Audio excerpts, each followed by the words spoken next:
Good evening everyone, मैं अमन कोचर आप सभी का साइकोलॉजिस्ट, काउंसलर और एजुकेटर वेलकम करता हूं वंस अगेन मेरे यूट्यूब चैनल साइकोलॉजी क्लासेस पर, जहां पर मैं डेली अपलोड करता हूं lectures for classes 11th and 12th।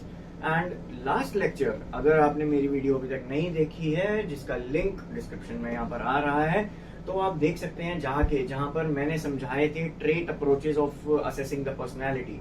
किस तरीके से तीन बहुत ही विख्यात और बहुत ही ज्यादा माने हुए साइकोलॉजिस्ट, रिसर्चर्स, एक्सपेरिमेंटलिस्ट जो थे Gordon Allport, Raymond Cattell and Hans Eysenck, इन तीनों की ट्रेट थ्योरीज को समझने की कोशिश करी थी और जाना था कि ट्रेट्स किस तरीके से पर्सनैलिटी को फॉर्म करते हैं। और लास्ट लेक्चर में मैंने एक चीज और मेंशन करी थी दैट जो मेरा आज का लेक्चर होगा वो कंप्लीटली बेस्ड होगा on the topic of psychodynamic approach. यहाँ पर साइकोडायनेमिक अप्रोच में मैं आज सिर्फ तीन बातों पर ही गौर करूंगा, यानी कि तीन ऐसे मेन टॉपिक्स जहां पर सबसे पहला हम पर्सनैलिटी का असेसमेंट जानेंगे और द लेवल ऑफ माइंड, यानी कि ब्रेन किस तरीके से काम करता है, माइंड किन एस्पेक्ट्स पे काम करता है। वो हमारे पास तीन एस्पेक्ट्स थे जो मैं अभी थोड़ी देर में बताने जाऊंगा। That were the subconscious, unconscious and the pre conscious और द कॉन्शियस। यहाँ पर उसके बाद हमारे पास आता है पर्सनैलिटी का स्ट्रक्चर। यहाँ पे पर्सनैलिटी के स्ट्रक्चर में मैं अगेन तीन बातें कहूंगा, that is the id, ego and super ego. ये तीन टॉपिक्स, सिर्फ ये दो इंपॉर्टेंट ऐसे टॉपिक्स, और third topic that is the libido, और वहां पर थैनाटोस और एरोस यानी कि लाइफ और डेथ इंस्टिंक्ट के बारे में भी हम बात करेंगे। स्टार्ट करते हैं आज का लेक्चर। और आज के लेक्चर को स्टार्ट करने के लिए सबसे पहले हो सकता है आप सब स्टूडेंट्स ने ये कंडीशन जानी हो या पढ़ी हो कि साइकोडायनेमिक अप्रोच लाने वाले जो न्यूरोलॉजिस्ट थे वो थे हमारे पास सिगमंड फ्रॉइड। ठीक, सिगमंड फ्रॉइड। और सिगमंड फ्रॉइड की ये जो थ्योरी थी जिसको मेंशन किया गया था साइको एनालिसिस, और जिन्होंने इन साइको एनालिसिस को फॉलो किया आगे, प्लस इनकी थ्योरी और थेरेपी को आगे फॉलो किया, उस अप्रोच का नाम रखा गया साइकोडायनेमिक अप्रोच। सो यहाँ पर ये एक डिफरेंस की जानने वाली बात हो सकती है, बहुत ही माइन्यूट सा डिफरेंस है, दैट जो इनकी थ्योरी थी सिगमंड फ्रॉइड की वो थी साइको एनालिसिस, बट वहीं पर इनकी थ्योरी को फॉलो करने के लिए और इनकी थ्योरी को थेरेपी में कन्वर्ट करने के लिए जो लोग थे वो ग्रुप बने साइकोडायनेमिक अप्रोच के। तो ये थोड़ा सा एक डिफरेंस जानने की बात होती है। अब सिगमंड फ्रॉइड के बारे में हम थोड़ा 5 मिनट का डिस्कशन करेंगे और उसके बाद हम जाएंगे main topic that is of the level of consciousness and the structure of personality. क्योंकि इन दोनों टॉपिक्स से जानने से पहले आपको सिगमंड फ्रॉइड की हिस्ट्री जानना भी जरूरी है, सो दैट आपको पता चल सके कि वो इस पॉइंट ऑफ अंडरस्टैंडिंग पे किस तरीके से पहुंचे कि हमारे पास ब्रेन में या माइंड में तीन वर्किंग स्टेजेस होते हैं, id, ego and super ego, and उसके बाद वो किन प्रिंसिपल्स या सिद्धांतों पे काम करते हैं। और उससे पहले उन्होंने जो ब्रेन के तीन विभाग किए, यानी कि कॉन्शियस, सब कॉन्शियस और प्री कॉन्शियस या अनकॉन्शियस, तो इन तीनों के बारे में भी हमें अंडरस्टैंडिंग लेना बहुत जरूरी है। सिगमंड फ्रॉइड जो थे एक न्यूरोलॉजिस्ट थे। ये चीज जानने के लिए हो सकता है कुछ बच्चों के लिए नहीं हो, कुछ बच्चे जानते हो पहले से, ये न्यूरोलॉजिस्ट थे। और न्यूरोलॉजिस्ट होते हुए इनके साथ एक और इंसान थे जो काम करते थे, मैं उनका भी नाम यहाँ पर लिखना चाहूंगा, और उनका नाम था जोसेफ ब्रॉयर। उनका नाम था जोसेफ ब्रॉयर।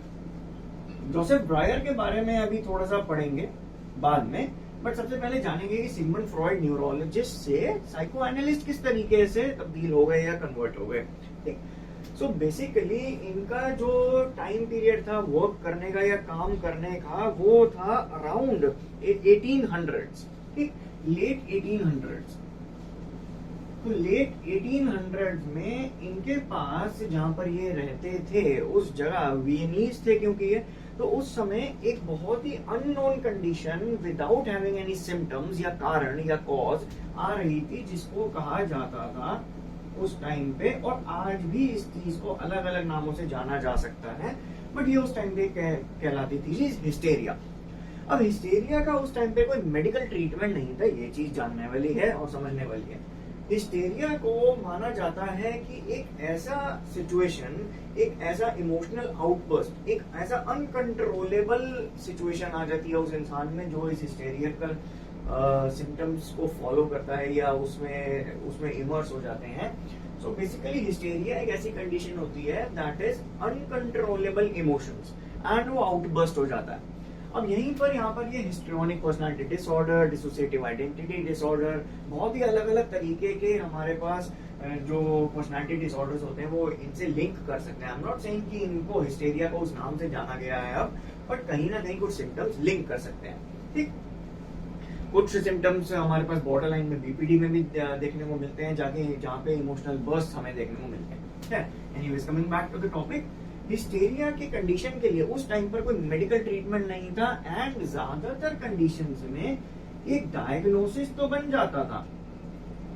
डायग्नोसिस बनाना कोई बड़ी बात नहीं थी उस समय, बट रीजन क्या था कि हिस्टेरिया का ट्रीटमेंट नहीं मिल पा रहा था? बिकॉज कॉज नहीं पता चल पा रहा था, यानी कि कॉज यानी कारण नहीं पता चल पा रहा था कि ये इमोशनल आउटबर्स्ट होता क्यों है लोगों में, इतना लोग वायलेंट क्यों हो रहे हैं, इतना लोग रेज से या गुस्से से भर क्यों जाते हैं उस समय। और आज भी ये कंडीशन देखने को मिल जाती है, बट अब तो हमें कारण पता है, जहां पर हमारा अनकॉन्शियस माइंड वर्क करता है most of the times, but उस समय ये चीज नहीं थी।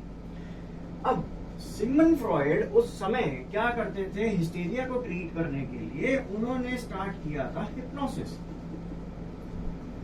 बट हिप्नोसिस उतना ज्यादा एफिशिएंट नहीं रहा था।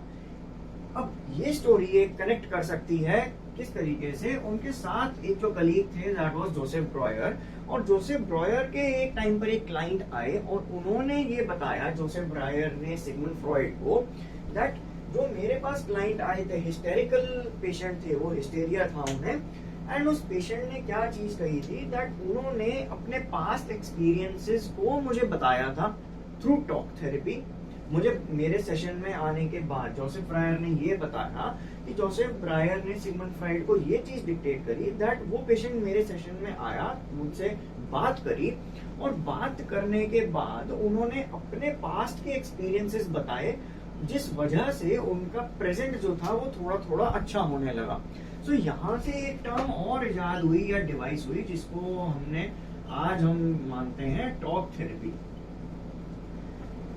ठीक, तो इस तरीके से टॉक थेरेपी करते हुए अब सिगमंड फ्रॉइड ने एक कंडीशन बनाई जहां पर कि ब्रेन में या माइंड में कुछ ऐसे पार्टीशंस हो सकते हैं जहां से आपके वो थॉट्स या इमेजेस या पास्ट एक्शंस आपके प्रेजेंट में लाए जा सकते हैं forcefully by working on the past. तो यहाँ पर ये कंडीशन बनती है हमारे पास द लेवल्स ऑफ कॉन्शियसनेस। ठीक, now we are coming back to the topic levels of consciousness. So I guess कि आप सब अभी तक कनेक्ट कर पा रहे होंगे कि किस तरीके से कॉन्शियसनेस का टर्म इजाद हुआ। और यहाँ पर एक चीज और आई जो मैं अभी थोड़ी देर में समझाऊंगा, बट राइट नाउ हमारे पास जो टॉपिक आता है that is the level of consciousness. तो लेवल ऑफ कॉन्शियसनेस को समझने के लिए अब हमें समझना पड़ेगा कि किस तरीके से सिगमंड फ्रॉइड ने हमारे बिहेवियर और हमारे एक्शंस को डिपेंडेंट कर दिया कि वो हमारे अनकॉन्शियस या हमारे पास्ट या चाइल्डहुड से लिंक किए जाते हैं। यहाँ पर उन्होंने एक चीज कही, our behaviour and feelings are powerfully affected by the unconscious motive. Unconscious motive होता है our behaviour and feelings as adults are rooted in our childhood experiences.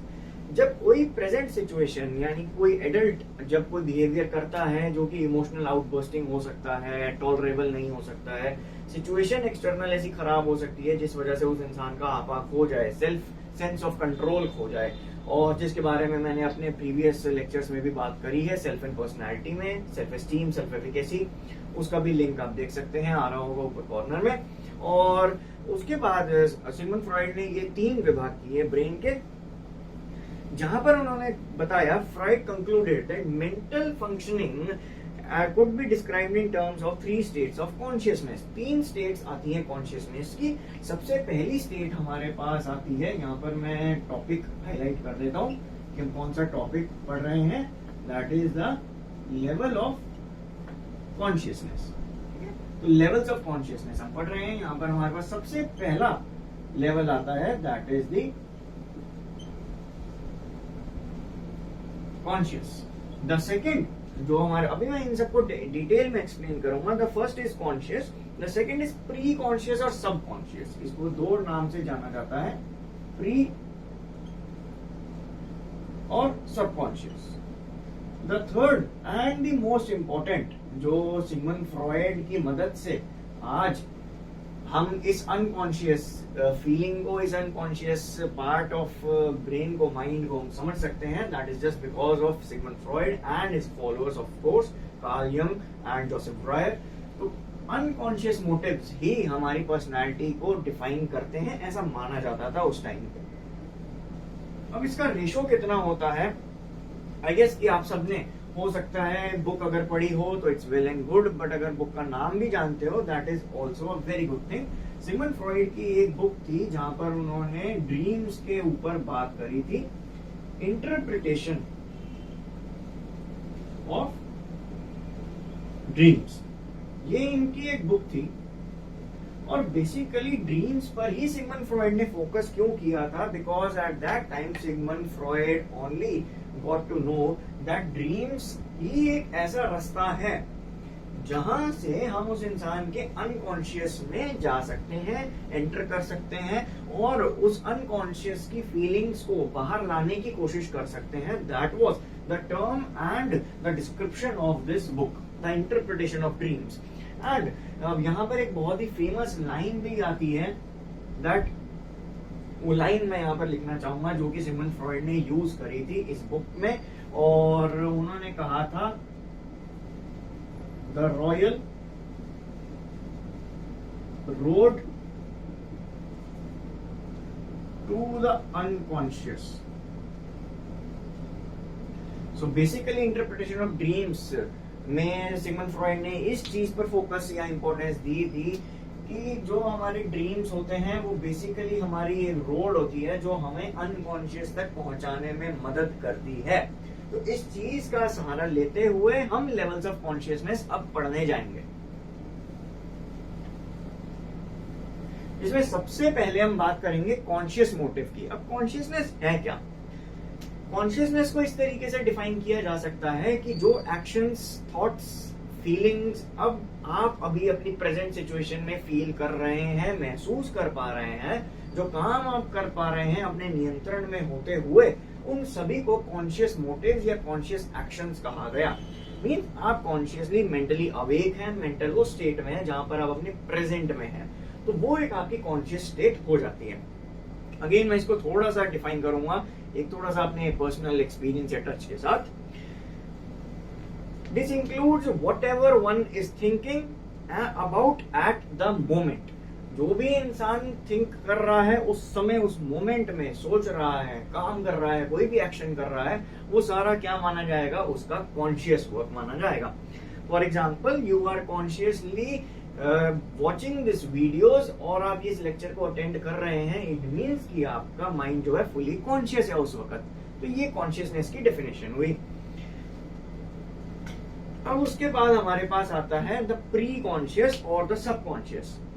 Pre conscious में कुछ ऐसे थॉट्स और एक्सपीरियंसेस चले जाते हैं हमारे एक्सपीरियंसेस की वजह से, जिनको हम अभी प्रेजेंट में तो याद नहीं कर रहे हैं, बट अगर उनपे थोड़ा सा काम किया जाए, थोड़ा सा उनपे जोर लगाया जाए सोच पे, तो होगा क्या कि वो हमारे प्री कॉन्शियस से जंप करके हमारी कॉन्शियस स्टेट में ट्रांसफर हो सकते हैं और फिर हम कॉन्शियसली उस पर वर्क कर सकते हैं। ठीक, तो जिस तरीके से अगर मैं आप सबको पूछूं कि आपने कल रात को डिनर में क्या खाया था, अभी तक आपके मन में, अभी तक आपके थॉट्स में ये विचार नहीं था कि मेरे मन में मैंने रात को क्या खाया था, उसके बारे में हमें थोड़ा सा सोचना पड़ता है। वो सोचना क्यों पड़ता है? क्योंकि वो सोच जाती है हमारी कॉन्शियस से हमारे प्री कॉन्शियस या सब कॉन्शियस में।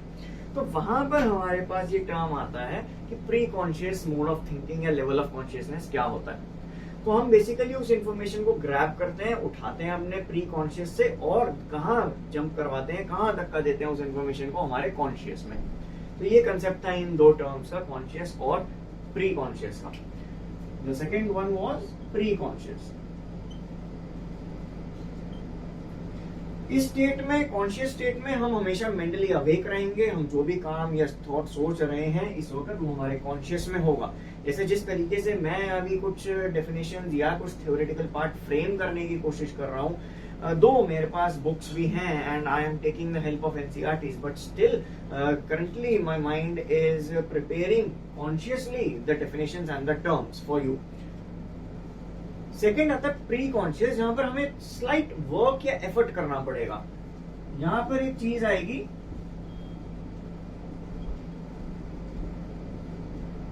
स्लाइट एफर्ट, हल्का सा एफर्ट करना पड़ेगा, और उस एफर्ट से हम अपने उस प्री कॉन्शियस थॉट को, जो अभी तक हमारी नजर में या सोच में नहीं था, हम उसको कहां जंप करवा देंगे, इन द कॉन्शियस।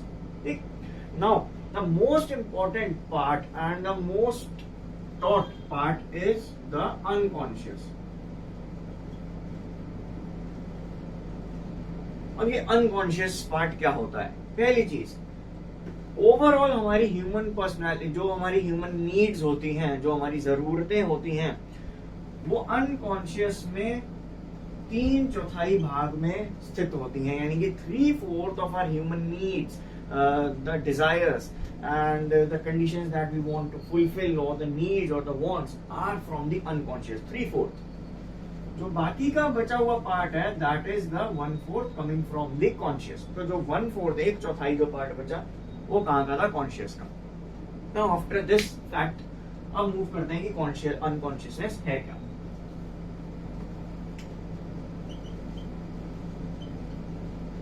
अब अनकॉन्शियसनेस क्या है? Now I am reading from the book of NCERT. The third level is the unconscious, which includes mental activity that people are unaware of।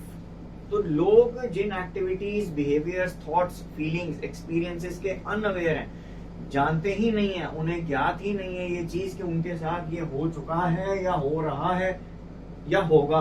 वो किसी भी थॉट के बारे में जो सोच सकते हैं, जा सकते हैं, बट वो सारा कहाँ पर होगा? हमारे अनकॉन्शियस में। Unconscious, the third is the state of unconscious, containing all the memories and desires and elements of which we are unaware। यहाँ पर बहुत ही एक जानने वाली बात ये होगी कि हम उन थॉट्स और फीलिंग्स के बिल्कुल अनअवेयर होंगे। According to Freud, some of this material was never conscious, but much of it consists of material which caused so much anxiety that it was thrust out of consciousness and repressed। तो हमारी चीजें जो होती हैं life में, experiences, वो सारे ही consciousness में होंगे। एक चीज जानने की है कि हमारे मोस्ट ऑफ द एक्सपीरियंसेस जो हमें मिलेंगे हमारी लाइफ में, वो सारे कॉन्शियस में होंगे, हमारे कॉन्शियसनेस में होंगे, हम उन्हें जानते होंगे। बट कहीं ना कहीं वो हमें कुछ ऐसा ट्रिगर करेंगे, हमारी पर्सनैलिटी को, हमारे ईगो या सुपर ईगो को इस तरीके से ट्रिगर करेंगे या हर्ट करेंगे, जिस वजह से हमें वो चीज अच्छी नहीं लगेगी, और हमारा एक मैकेनिज्म, एक अपने ईगो को बचाने का, एक अपने अहम को बचाने का एक तरीका, जिसे हम कहते हैं रिप्रेशन या सप्रेशन। तो ये दोनों ही डिफरेंट है, बट रिप्रेशन भी होगा और सप्रेशन भी होगा। तो वहां पर कॉन्शियसनेस किस तरीके से काम करती है कि वो सप्रेस कर देती है उस चीज को, उस थॉट को आने ही नहीं देती है, उस चीज को डिनाइल में चली जाती है वो चीज, और वो हमारी कहाँ जाके स्टोर रहती है? In the unconscious. Sigmund Freud ने यही चीज समझाई कि वो अनकॉन्शियस ज्यादातर बिल्डअप होता है हमारे चाइल्डहुड में, in the book of interpretation of dreams, जहां पर उन्होंने ये चीज मेंशन करी कि अगर हम इस अनकॉन्शियस पे वर्क करें by talk therapy, by the free dissociation and बहुत सी और थेरेपीज जो कि साइकोडायनेमिक अप्रोच या साइको एनालिटिक अप्रोच में आती हैं, फ्री एसोसिएशन, जहां पर अनकॉन्शियसली हम काम कर सकते हैं और जान सकते हैं कि क्या डिजायर्स थी, क्या नीड्स थी, जिस वजह से प्रेजेंट सिचुएशन में कंफ्लिक्ट अराइज हो गए। सो बेसिकली क्या चीज समझ में आई हमें? दैट अनकॉन्शियस एक तरीके का डंप था, एक तरीके का बिन था, डस्टबिन था, जहां पर हमारी ऐसी फीलिंग्स या डिजायर्स जो हमें सप्रेस करनी है, दबानी है, सोसाइटी के लिए अच्छी नहीं है, उन चीजों को हमें कहां पर स्टोर कर देना है? अपने अनकॉन्शियस में। एंड वो भी हम नोइंगली नहीं करते हैं, हम वो चीज भी, वो प्रोसेस भी अननोइंगली करते हैं, ना जानते हुए वो प्रोसेस हम करते हैं। ठीक, those feelings and thoughts have not disappeared, and according to Freud they are there, exerting influence on our actions and our conscious awareness.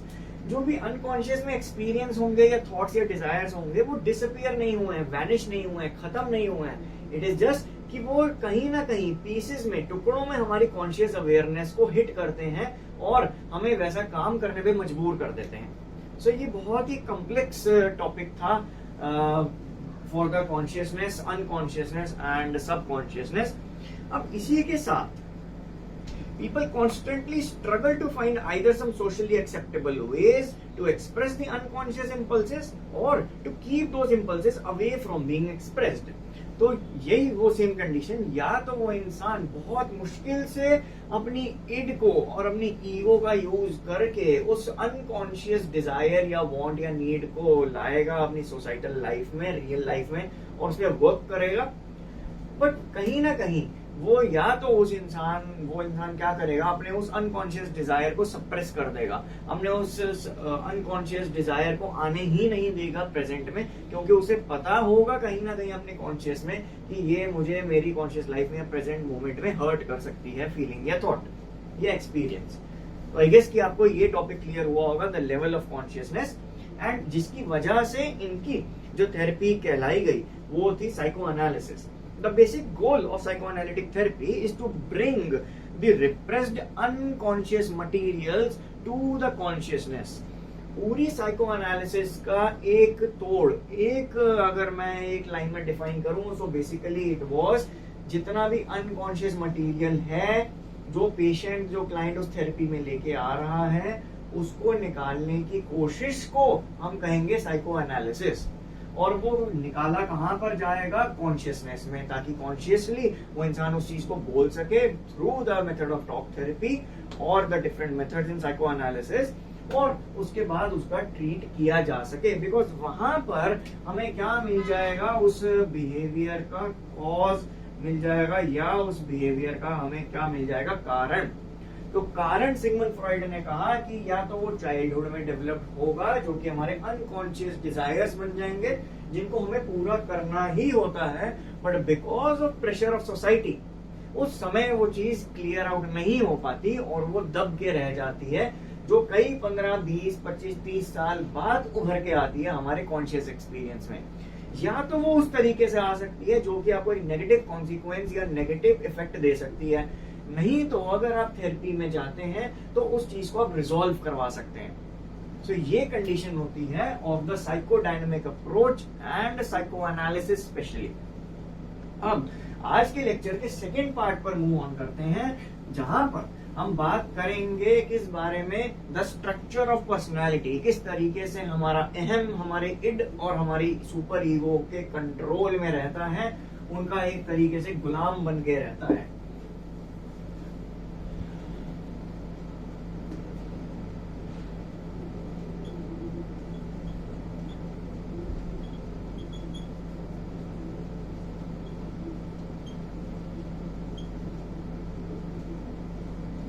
अब एक बहुत ही अगेन इंपॉर्टेंट टॉपिक, जहां पर हम बात करने जाएंगे इड, ईगो और सुपर ईगो के बारे में. अब इड, ईगो और सुपर ईगो के बारे में अगर मैं बताऊं तो इनको हम बेसिकली जान सकते हैं, जैसा आपके बुक में भी मेंशन था, और ये चीज एक आइसबर्ग मॉडल में भी जा सकती थी, बट मैंने उसको अभी एक्सप्लेन नहीं करा बिकॉज अभी it was not the correct time और moment to explain that thing. But अब इड, ईगो और सुपर ईगो को जानने के लिए ये तीनों ही चीजें सिगमंड फ्रॉइड ने कहा दैट दीज थ्री टर्म्स और these three things reside in our unconscious. ये तीनों ही चीजें हमारे कहाँ होंगी, हमारे अनकॉन्शियस में होंगी. इट मीन्स कि हमें इड, ईगो और सुपर ईगो का ज्ञान नहीं होगा, मीन्स हमें पता ही नहीं होगा कि ये क्या काम करेंगे और किस तरीके से हमारे ऊपर ये काम करेंगे. तो इड, ईगो और सुपर ईगो हमारे अनकॉन्शियस में रहते हैं. They reside in the unconscious as forces and they can be inferred from the ways people behave. But in तीनों का ज्ञान या इन तीनों के बारे में इंफॉर्मेशन किस तरीके से मिलेगी, जब इंसान बिहेव करेगा, वैसा एक्शन करेगा, वैसा कर्म या काम करेगा, या वैसी वर्डिंग्स या वैसी बातें बोलेगा, जिस वजह से उसका ये इड का प्लेजर पार्ट और उसकी ईगो का रियलिटी से कनेक्शन हो सकेगा। सो इसको जानते हैं कि इड, ईगो और सुपर ईगो बेसिकली है क्या, और किस तरीके से अहम, यानी कि हमारी ये अहम की शक्ति इतनी ज्यादा वीक है, बट हम इसको स्ट्रॉन्ग डे बाय डे बनाने की कोशिश करते हैं। क्यों स्ट्रॉन्ग बनाते हैं? क्योंकि ईगो ही और अहम ही एक ऐसा पार्ट है हमारे अनकॉन्शियस में जो कि इन दोनों चीजों के कंट्रोल में रहता है, हमारे इड और हमारे सुपर ईगो के। इट इज बेसिकली, हम यहाँ पर सिगमंड फ्रॉइड ने एक टर्म यूज करी थी फॉर द इड। सबसे पहले इड के बारे में बात करते हैं। सबसे पहले जानते हैं कि इद, जिसे हिंदी में इद बोला जाता है या इड बोला जाता है इंग्लिश में, ये है क्या। सिगमंड फ्रॉइड ने यहाँ पर एक टर्म डिवाइस करी थी जहां पर उन्होंने कहा था लिबिडो। अब ये लिबिडो क्या है? ये लिबिडो बेसिकली क्या काम करती है? लिबिडो हमारी, जैसा आपकी बुक में भी मेंशन्ड है, the life force that energises the id. ठीक, ये एनर्जी प्रोवाइड करेगा इड को। और इड किस सिद्धांत पे काम करता है? वो काम करता है प्लेजर, वो काम करेगा प्लेजर लेने पे। यानी कि सोसाइटी से एक इंसान के अंदर का जो मन है वो फोर्स करवाता है कि हमें प्लेजर चाहिए बाय एनी सॉर्ट्स और बाय एनी मीन्स। हमें किसी भी तरीके से हमारी बॉडी को ये प्लेजर मिलना चाहिए। अब इंसान ना चाहते हुए भी बेचारा ये सोचता है कि ये काम मैंने किया है या ये प्लेजर मुझे मिलना चाहिए, जिस वजह से उसकी ईगो, जब उसमें मैं आ जाती है, जिसे मैं को ईगो कहा जाता है। हम कहते हैं कि मैं का मतलब होता है मैं नहीं होना चाहिए। इट मीन्स कि अब मैं अहम की शक्ति है, या ये सब कुछ मैंने किया है, या ये सारा पैसा जो बनाया है, ये सारी बिल्डिंग्स जो हैं, या ये सारे घर बार, मैं इतना एजुकेटेड हूँ, मैं इतना इंटेलिजेंट हूँ। नहीं, that is not the right way to define yourself. वहां से आपका सेल्फ कंसेप्ट हार्म होगा, आपकी सेल्फ सोसाइटी, आपकी जो सोसाइटी आसपास है, सेल्फ एस्टीम है, वो सब हार्म होगी। मैं बहुत ही ज्यादा ईगो को पावर देता है ऑन अ नेगेटिव साइड, वो नेगेटिव तरीके से एनर्जाइज करता है ईगो को।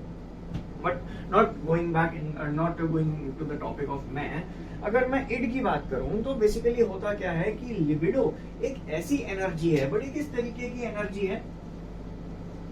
It is a form of sexual energy. हो सकता है कि ये सेक्सुअल एनर्जी आपके लिए नया टॉपिक हो, बट सिगमंड फ्रॉइड ने अपनी बुक में भी और अपने जो उन्होंने लगभग 20,000 पेशेंट्स को क्योर किया और उनके साथ थेरेपी करी, तो उन्होंने ये चीज जानी कि मोस्टली हर इंसान में कहीं ना कहीं उसके अनकॉन्शियस में ऐसी सप्रेस्ड फीलिंग्स होती हैं जो कि ज्यादातर की जाती हैं on the topic of sex. और सोसाइटी के अकॉर्डिंग वहीं पर ये वर्ड जो है बिल्कुल ही एक्सेप्टेबल नहीं है, यानी कि ये चीज एक्सेप्टेबल नहीं थी in terms of society. Society में ये चीज एक्सेप्टेबल नहीं थी। अब इस चीज का निवारण क्या किया जाए, यानी कि सॉल्यूशन क्या मिले? तो सॉल्यूशन मिला कि जो लिबिडो है वो एनर्जी प्रोवाइड कर रही है इड को इस चीज को पूरा करवाने में, और सिर्फ इस चीज को पूरा करवाने में ही नहीं, इससे जुड़ी हुई कई चीजें भी, और साथ ही साथ और नीड्स या वांट्स भी, जिनको साइकोलॉजी में और आपकी बुक में भी कहा गया है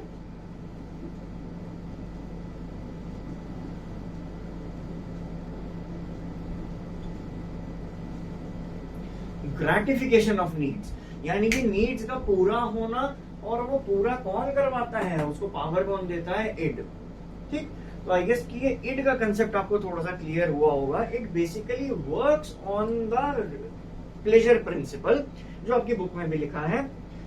Freud considered much of a person's instinctual energy to be sexual and the rest as aggressive. तो दो पार्ट्स में डिवाइड कर दिया। ज्यादातर जो एनर्जी थी वो होगी सेक्सुअल एनर्जी, यानी कि सेक्स से रिलेटेड चीजें या टर्म्स अगर आपके अनकॉन्शियस में आ रही हैं तो इट मीन्स कि कहीं ना कहीं आपका इड उस समय आपको हिंट दे रहा है कि ये चीज करनी है। बट अगर आपका सुपर ईगो उस टाइम पे काम कर जाए, यानी कि the factor which is moral, तो वहां पर आपका इड कंट्रोल हो सकता है और उस इंस्टिंक्ट को, उस ग्रेटिफिकेशन को उस टाइम के लिए डिले या सप्रेस कर देगा, जो कि उस सोसाइटी के रूल के लिए, सोसाइटी के नॉर्म्स के लिए बहुत ही ज्यादा अच्छा और सेफ माना जाएगा। आई गेस ये इड का कंसेप्ट आपको क्लियर होगा। अब आते हैं हम अहम पे, यानी कि सुपर, हम आते हैं ईगो पे। अब ईगो किस तरीके से काम करेगा, इसका बहुत ही कॉम्प्लेक्स तरीका है काम करने का, और वहीं इस ईगो का कॉम्प्लेक्स के साथ साथ एक अंडरस्टैंडेबल मैनर भी है। तो अगर वो अंडरस्टैंड किया जा सके तो ईगो बहुत ही ज्यादा एक पॉजिटिव वर्ड बन सकता है, जिसको सोसाइटी ने नेगेटिवली टर्म या डिफाइन लिंक कर दिया है। बेसिकली जब भी आप कहते हैं कि ये इंसान बहुत ज्यादा ईगोइस्टिक है, वो ईगोइस्टिक नहीं है, बेसिकली उसका इड उसके कंट्रोल में नहीं है। इट मीन्स कि उसका सुपर ईगो, उसके मोरल्स उसके ज्ञान में नहीं है, उसके कॉन्शियस में नहीं है, जिस वजह से उसका इड पावर देता है उसकी ईगो को। और बेचारा नाम किसका खराब होता है, ईगो का, कि ईगो ने ये सारी चीजें की। ऑब्वियसली क्योंकि ईगो ही रियलिटी पे काम करेगा, तो ईगो ने ही वो चीज करवाई, और इंसान भी सामने वाला ईगो को देखता है। बट कहीं ना कहीं, और in most of the cases, condition क्या होती है कि दिक्कत कौन देता है, हमारा इड, यानी कि हमारा प्लेजर प्रिंसिपल। तो ईगो, जिसको नाम हम हिंदी में कहते हैं अहम या मैं। अब ये ईगो है क्या? ईगो बेसिकली काम करता है, जो भी इड से उसको ऑर्डर्स मिले उसको रियलिटी चेक देने के लिए, उसको रियलिटी से लिंक करने का काम करेगा। Since the id has no concern with the demands of reality or logic, id में लॉजिक तो होता ही नहीं है, क्योंकि उसे तो प्लेजर चाहिए। उसे वो प्लेजर कभी भी मिले, कहीं भी मिले, सोसाइटी के नॉर्म्स के साथ हो तो बेटर, ना हो तो भी ठीक, बट इड को, बॉडी को प्लेजर प्रोवाइड करवाना है। बट वहीं ना वहीं वो इड कैसे उस प्लेजर को ग्रैब करेगा, with the help of ego. So without additional mental development, we could not survive.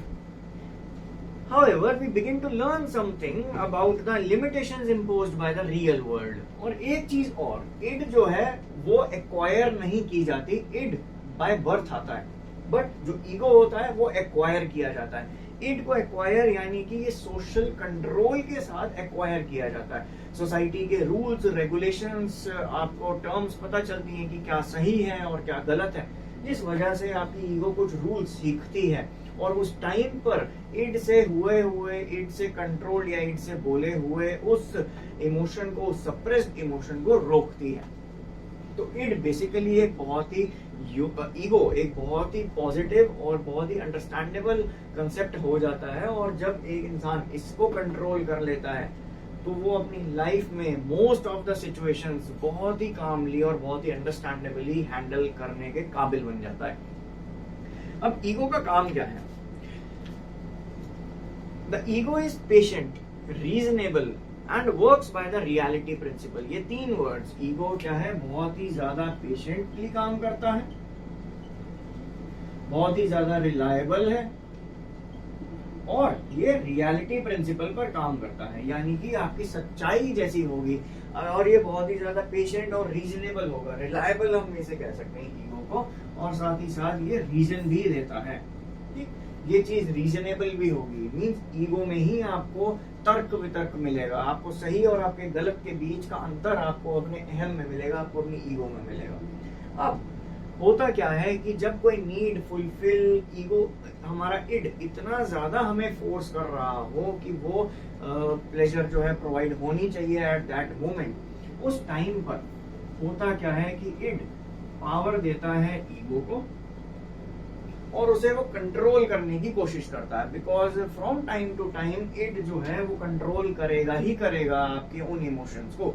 अब यहाँ पर एक कंडीशन, अगर ईगो को लगा कि ये चीज नहीं करनी चाहिए, यानी कि रियलिटी से इड का वो प्रिंसिपल या इड की वो नीड या जरूरत जो है वो पूरी नहीं हो सकती एट दैट मोमेंट, तो उसको कंट्रोल कौन करेगा?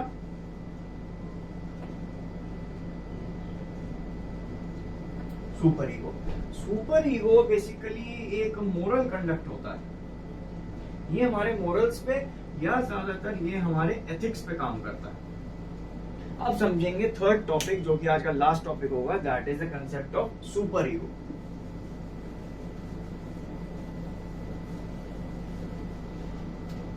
अब किस तरीके से सुपर ईगो कंट्रोल करता है हमारे ईगो को, हमारे अहम को, और हो सकता है कि इस सुपर ईगो के कंट्रोल से हम वो काम ना करें जो कि हमारा इड हमसे करवा रहा था गलत समय में। ठीक, अब सुपर ईगो का काम क्या होता है?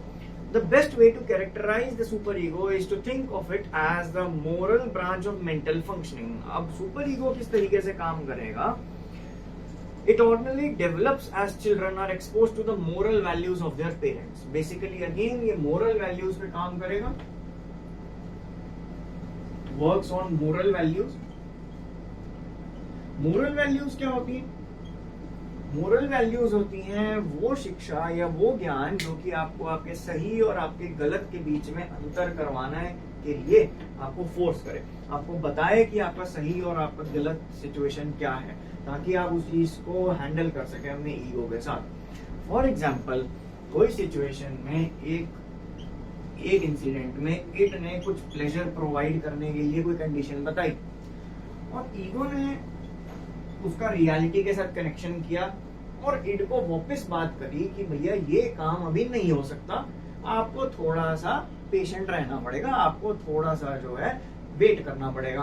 बट क्योंकि इड में पेशेंस नहीं होती है और इड क्या करवाएगा, आपको फिर से ऑर्डर देगा। आपने मना कर दिया, इड अगेन उस ऑर्डर को कहेगा और वो क्या बोलेगा कि ये जो ईगो है, ये जो अहम की शक्ति है, ये फिर से उस ऑर्डर को मना कर देगा फोर्सफुली। बट जब ये कंफ्लिक्ट अराइज हो रहा होगा तो उस समय ईगो मदद मांगेगा। उस समय अब ईगो के पास कोई और चारा नहीं है, बिकॉज ईगो को या तो वो प्लेजर पूरा करना पड़ेगा, नहीं तो, और अगर साथ ही साथ वो प्लेजर पूरा हुआ तो हो सकता है कि सोसाइटी के अकॉर्डिंग वो प्लेजर ना पूरा किया गया हो या वो नीड ना पूरी की गई हो, जिस वजह से उस इंसान की पर्सनैलिटी पर एक दाग लग जाएगा कि वो बहुत ही ज्यादा ईगोइस्टिक है। अब यहाँ पर ईगो किसकी मदद लेगा? ईगो मदद लेगा एक ऐसे कंसेप्ट की जिसमें सिर्फ होते ही प्रिंसिपल्स हैं, फेथ है, मोरल वैल्यूज हैं जो हमें हमारे पास्ट से मिली, और अब ईगो जाएगा सुपर ईगो के पास कि जी अब आप मेरा निवारण करो सॉल्यूशन से, और अब आप मुझे बताओ कि मुझे ये करना चाहिए या नहीं करना चाहिए। तो ईगो, सुपर ईगो बेसिकली इस चीज पे काम करता है। The super ego tells the id and the ego whether gratification in a particular instance is ethical. So basically super ego ego को भी बताएगा वो चीज कि ये नहीं है रियलिटी में करने के लिए योग्य, और उसके बाद वो जाके बताएगा इड को कि भैया अब आप शांत हो जाओ और अब अपने आप को कंट्रोल करो।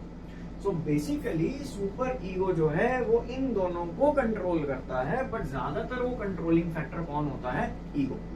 तो इसलिए ईगो जो है वो इन दोनों के कंट्रोल में रहता है। अब सुपर ईगो के बारे में, it helps controls the id by internalising the parental authority through the process of socialisation. तो सोसाइटी के नॉर्म्स अब आपके कॉन्शियस में आते हैं या आपके सब कॉन्शियस से आपके कॉन्शियस में आते हैं, प्री कॉन्शियस से आपके कॉन्शियस में आते हैं, जहां पर कॉन्शियस में कौन काम करता है? आपके ईगो, और आपकी ईगो को ज्ञान हो जाता है कि हाँ ये काम इस समय सही नहीं है तो मुझे ये चीज नहीं करनी है, जिसकी वजह से क्या होगा, उतने टाइम के लिए इड सप्रेस कर देगा, उस फीलिंग को ग्रेटिफाई नहीं कर पाएगा। आई गेस कि ये कंसेप्ट अब आपको क्लियर हुआ होगा इड, ईगो और सुपर ईगो के बारे में। एंड आज का जो टॉपिक था वो हमारा इन दो टॉपिक्स पर ही था। Main the level of consciousness, किस तरीके से हमारा कॉन्शियस, हमारा प्री कॉन्शियस और हमारा सब कॉन्शियस जो है वो वर्क करता है। इसके लिए एक आइसबर्ग मॉडल बनाया जाता है,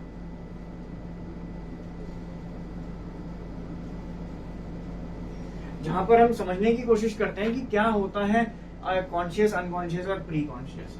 ये कंडीशन होती है लाइफ, और यहां पर only the 5% is the conscious. एक बार चेक कर लेता हूं कि वो परसेंटेज आई गेस कितना था। 10% of the iceberg is visible. ये थोड़ा सा परसेंटेज ज्यादा है, 10%, and whereas the 90% is beneath the water, it is the combination of the pre-conscious and the unconscious। अब इसमें से भी 10 से 15% जो है वो कंडीशन हमारी आती है कहां पर? हमारे प्री कॉन्शियस में, और बाकी का जो बचा हुआ परसेंटेज है अराउंड 85-75%, 75 to 80%। तो ये जो कंडीशन आती है हमारे पास, ये कितना था, 10%, 15%, 25, 75% हमारा होता है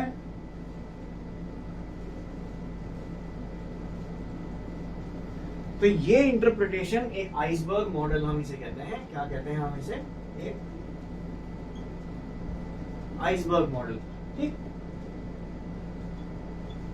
ये कंडीशन होती है एक आइसबर्ग मॉडल की। अब आइसबर्ग मॉडल में होता क्या है कि हमारा 10% जो है हमारे पर्सनल एक्सपीरियंसेस जो हम इस समय फील कर रहे हैं वो होते हैं, दैट इज दी कॉन्शियस। उसके बाद जिन पर हमें थोड़ा सा काम करना पड़ता है और थोड़ा सा एफर्ट लगाने के बाद हम चले जाते हैं ऊपर, वो होता है हमारा प्री कॉन्शियस। और बाकी का जो हमारा इंटरनलाइज मैटर है, हमारे ईड ईगो, सुपर ईगो कहाँ काम करता है? हमारे इस 75% के अनकॉन्शियस काम में। ठीक, तो आई गेस कि आप सबको ये कंडीशन, और आपकी बुक में भी ये डायग्राम सिमिलरली बनाया गया है, जहां पर कॉन्शियसनेस को ऊपर उस बॉक्स के ऊपर बनाया गया है, सुपर ईगो, ईगो को यहाँ पर दिखाया गया है, और इड बेचारा हमारा प्लेजर प्रिंसिपल में नीचे कहीं ना कहीं दबा रहता है। सो ये कंसेप्ट आई गेस कि आप सबको क्लियर होगा। एंड आज का लेक्चर बहुत ज्यादा इंफॉर्मेटिव था। आई गेस कि आप सब देखें, ज्यादा से ज्यादा अपने बैचमेट्स के साथ इस वीडियो को शेयर करें और समझने की कोशिश करें कि साइकोलॉजी, मनोविज्ञान किस तरीके से हमारे बिहेवियर और हमारी बातों, हमारे एक्शन, हमारे कर्मों पे प्रभाव डालता है। मैं साइकोलॉजिस्ट अमन कोचर आप सभी का एक बार और थैंक्स करता हूं कि आप मेरी वीडियोस को सपोर्ट करते हैं, मेरी वीडियोस को लाइक करते हैं और सब्सक्राइब भी करें मेरे चैनल को साथ ही साथ। Thank you once again. और कल मिलेंगे टॉपिक में जहां पर हम बात करेंगे ईगो के डिफेंस मैकेनिज्म के बारे में और दो लाइफ फोर्सेस, थैनाटोस एंड इरोस, जो कि लाइफ इंस्टिंक्ट और डेथ इंस्टिंक्ट। उसके बाद हम जाएंगे पर्सनालिटी डेवलपमेंट के स्टेजेस पर, जो कि अगेन सिगमंड फ्रॉइड ने दिए। Thank you once again for watching this video. Keep studying and keep learning.